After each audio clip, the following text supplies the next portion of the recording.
Hindi pa tapos ang balasahan sa mga manlalaro bago magsimula ang 2024 to 2025 PVL All-Filipino Conference.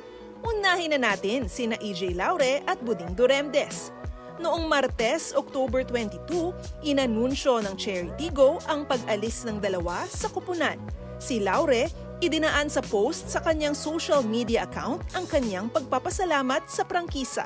Saad ni Laure, forever grateful for the 9 years, Photon or Cherry. Sa Photon ay nakuha niya ang kampyonato sa 2016 PSL Grand Prix. Sa sumunod na taon sa All-Filipino Conference ng parehong liga ay nasungkit niya ang first Best Open Hitter Award. Sa crossovers ay nakatikim naman ng bronze si Laure sa 2024 PNVF Champions League. Samantala, si Duremdes na naglaro para sa Cherry Tigo mula taong 2020 ay nagpasalamat din sa kupunan sa isang mensahe sa kanyang social media account. Dagdag pa niya, "The memories, the challenges, and the triumphs we've shared will forever hold a special place in my heart."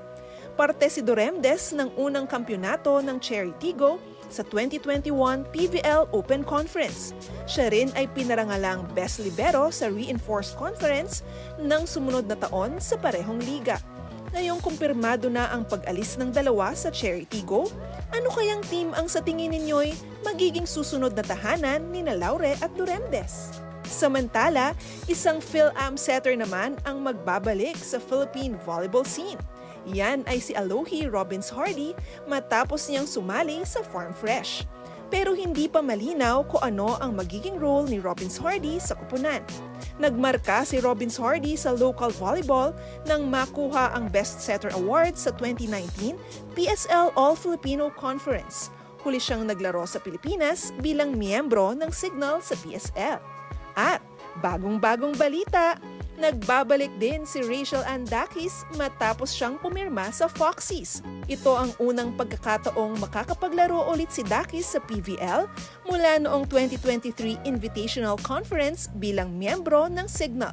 Matapos noon ay nagtungo siya sa Amerika para sumali sa isang coaching camp at kalaunan ay nagbukas siya ng unang Filipino bakery sa Barcelona, Spain, kung saan inakala ng marami ay tuluyan na siyang nagpaalam sa kanyang volleyball career. Pero ngayon, kumpirmado na ang kanyang pagbabalik sa court.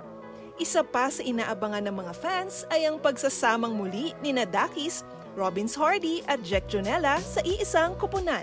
Sinong player ang sabik kayong makitang maglaro para sa kanyang bagong team ngayong paparating na conference? I-comment nyo na yan below.